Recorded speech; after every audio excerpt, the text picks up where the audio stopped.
कहते हैं कि जुल्म करने वाला चाहे कितना ही भी शातिर क्यों ना हो, मगर कानून के हाथ बहुत लंबे होते हैं, आखिर में उस तक पहुंच ही जाते हैं। कितना ही भी भागने की कोशिश कर ले, कितना ही भी वो दौड़ लगा ले, मगर लास्ट में वो कानून के शिकंजे में ज़रूर फंसता है। क्योंकि वो जब जुल्म करता है तो कोई ना कोई ऐसा सुराग ज़रूर छोड़ देता है कि पुलिस उस तक पहुंच जाए।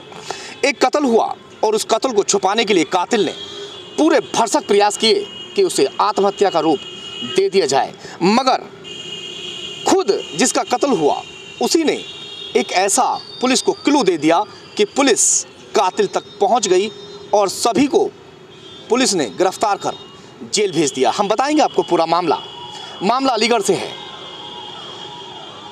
तरुण जो अरुण का भाई है, वो अपनी भाई के घर पहुंचता है कि 2 दिन से उससे कोई बातचीत नहीं हो पा रही थी और उनका मोबाइल नंबर बन जा रहा था। जब तरुण अपनी भाभी के घर पर पहुंचता है तो दरवाज़ा बाहर से बंद होता है। अब वो दरवाज़ा खोलने के बाद जैसे ही घर के अंदर एंट्री करता है, उसकी चीख निकल जाती है और घर से बाहर की ओर चीख मारता हुआ निकलता है। उसकी चीख और पुकार सुनने के बाद में जो मोहल्ले वासी होते हैं वो इकट्ठा हो जाते हैं और जब वो अंदर जाके नज़ारा देखते हैं तो सभी लोग हैरान रह जाते हैं, क्योंकि जो महिला जिसको फांसी लगी हुई थी और वो जो छत से लटकी हुई थी, 2 दिन पहले भी वो सबसे ठीक ठाक बातचीत कर रही थी, सब कुछ ठीक था, मगर अचानक आत्महत्या जैसी, क्योंकि सभी लोग ये सोच रहे थे कि उसने आत्महत्या की है। पुलिस मौके पर पहुंचती है और कार्रवाई करते हुए वो वहां से उसे पोस्टमार्टम के लिए भेज भी देती है, मगर पुलिस के जो वहाँ इंस्पेक्टर होते हैं वो देखते हैं कि जो बॉडी है उसके मुंह से खून निकला और वो खून सूख गया था, जिससे उन्हें शक हुआ। कहीं ना कहीं बताया जाता है कि अगर फांसी लगती है इस तरह से तो मुंह से खून नहीं आता है, और इसी से प्रतीत उन्हें हो गया कि ये कहीं ना कहीं मर्डर ज़रूर है। और वहीं जो उसका पति, महिला जिसकी जो हत्या हुई थी, उसका जो पति है, जो अरुण है, वो भी घर से लापता हो चुका था। अब पुलिस उसको कांटेक्ट करने की कोशिश करती है, मगर उसका मोबाइल नंबर स्विच ऑफ होता है। तो पुलिस की सुई जो है शक की, वो उसके पति की ओर घूम जाती है। अब बारी थी कि जो उसके रिश्तेदार हैं उनसे पूछताछ की जाए, मगर वो मौके पर पहुंचते हैं, उसके भाई वगैरह, और रोने का, हल्ला मचाने का वहाँ ड्रामा करते हैं। मगर वहीं जो उसका महिला का पति है, महिला का नाम आस्था है, उसका जो पति है वो बराबर गायब रहता है। 2-4 दिन बीत जाते हैं, उसके बावजूद भी उसका कोई कांटेक्ट नंबर या किसी तरीके से उससे फ़ोन पे बातचीत नहीं हो पाती है। अब पुलिस की रडार पर उसका पति आ चुका था और पुलिस को ये यकीन भी हो चुका था कि जिस तरह से वो गायब हुआ है, ये उसका पति ही इसका कातिल हो सकता है। मगर कत्ल क्यों किया, ये बड़ी बात थी अपने आपे में। पुलिस उसकी तलाश में लग जाती है। कई दिन बीतते चलते हैं और कई दिनों के बीतने के बाद में जब उसके पति के, अरुण के, खर्च के पैसे ख़त्म हो जाते हैं भागते भागते, तो वो अपनी फैक्ट्री से पैसा लेने के लिए वहाँ पहुँचता है और पुलिस उसे वहीं दबोच लेती है। अब जैसे ही पुलिस उसे रिमांड पर लेती है, चौंकाने वाला वो खुलासा करता है कि उसने अपनी पत्नी को मौत के घाट क्यों उतारा था। वो अपनी पत्नी से बेइंतहा मोहब्बत करता था, क्योंकि उसने आस्था से लव मैरिज की थी। उसने बताया कि हम लोगों की फेसबुक पर मुलाकात हुई थी। फेसबुक पर बातचीत होने के बाद वो मुलाकात प्यार में तब्दील हो गई। उसके बाद में उन्होंने फ़ैसला किया शादी का, और वो लोग लव मैरिज कर चुके थे। 2 बच्चे भी दोनों के हो चुके थे। एक बच्चे की उम्र 10 साल है और दूसरे बच्चे की उम्र 7 साल है। कुछ दिनों तक सब कुछ ठीक चल रहा था। वहीं जो आस्था है, उसकी पत्नी, वो डॉक्टर भी थी और वहीं प्राथमिक स्वास्थ्य केंद्र में कहीं उसकी जॉब भी लग चुकी थी। तो वहीं जो उसका पति है अरुण, जो कातिल है, वो एक गैस प्लांट डाल देता है। उसका भी कारोबार सब कुछ ठीक चल रहा था, मगर कुछ दिन के बाद में आस्था का किसी लड़के से कांटेक्ट हो जाता है और इस बात का पता अरुण को भी लग जाता है कि आस्था का किसी लड़के के साथ में अफेयर चल रहा है। वो आस्था को समझाने की कोशिश करता है, मगर आस्था है कि मानने को तैयार नहीं होती है। उसी दौरान अरुण अपने किसी काम से बार बार फैक्ट्री में रुकने लगता है, जिससे जो आस्था है वो अरुण से कहती है कि तुम्हारा किसी लड़की के साथ में अफेयर चल रहा है। अब दोनों को एक दूसरे के ऊपर शक होने लगा था और रिश्तों में कड़वाहट भी पैदा हो चुकी थी, जिसकी वजह से उनके लगातार रिश्ते ख़राब होते चले जा रहे थे। और जो अरुण है वो लगातार अपनी फैक्ट्री में जाकर सोने लगा था। बात आगे बढ़ती चली जाती है। लगातार जिस लड़के से वो बात करती थी वो घंटों घंटों उस लड़के से बात भी करती रहती है, जिसका पता अरुण को उसके पड़ोसी भी देते हैं, क्योंकि जिस लड़के से वो बातचीत करती थी अरुण की गैर मौजूदगी में वो घर भी आता था। पड़ोसियों से ये बात सुनने के बाद में उसे बहुत बुरा भी लगता था।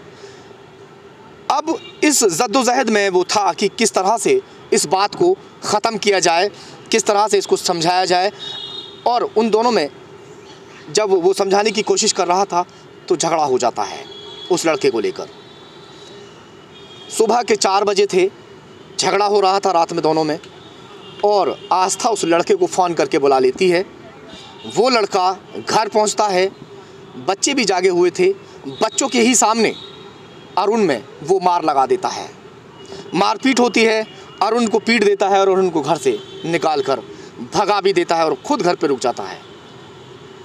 मगर अरुण ने अब फैसला कर लिया था कि आस्था को वो अब जिंदा नहीं छोड़ेगा, क्योंकि जो बात चल रही थी वो घर से ही चल रही थी।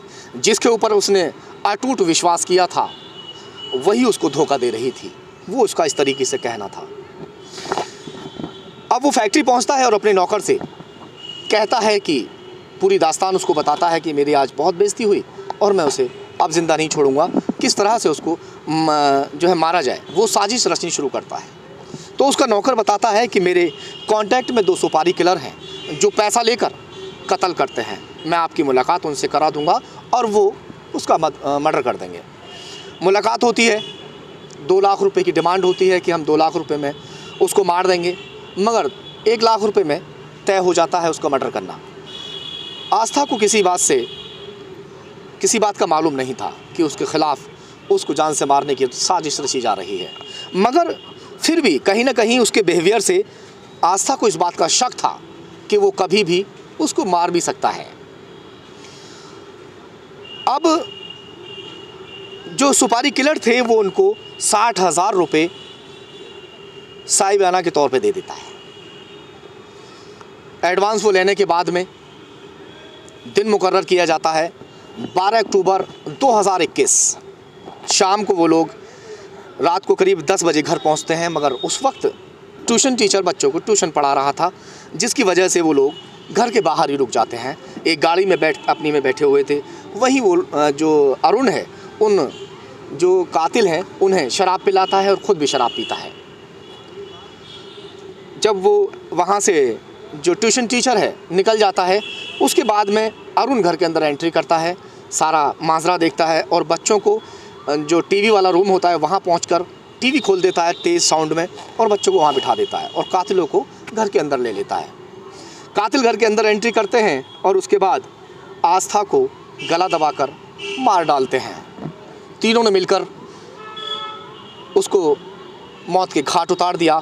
उसके बाद में उन तीनों ने उसे वेंटिलेशन कमरे के पीछे वेंटिलेशन पर उसको लटका देते हैं छत में।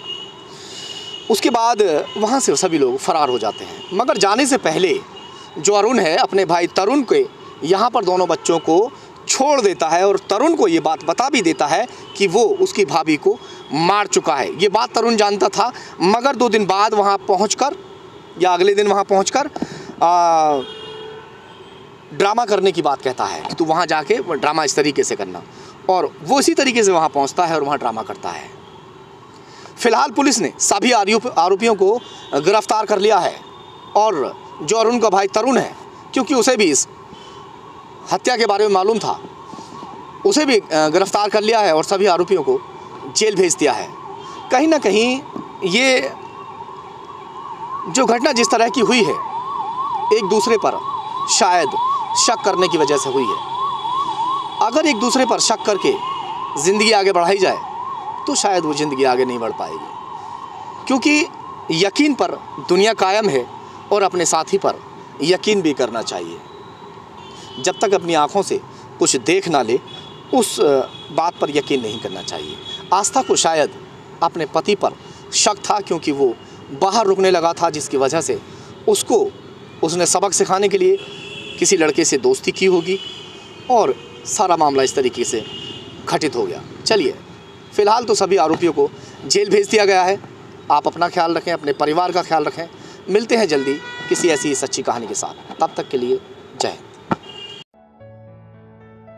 लक्ष्मी मल्टी स्पेशलिटी हॉस्पिटल 24 घंटे इमरजेंसी की सुविधा, कंप्लीट हेल्थ चेकअप की सुविधा, डायलिसिस, अल्ट्रासाउंड एवं दूरबीन द्वारा सभी प्रकार के छोटे बड़े ऑपरेशन, गुर्दा रोग, हृदय रोग का विशेषज्ञ डॉक्टर्स द्वारा इलाज किया जाता है। हमारा पता है गंगानगर, बुलंदशहर।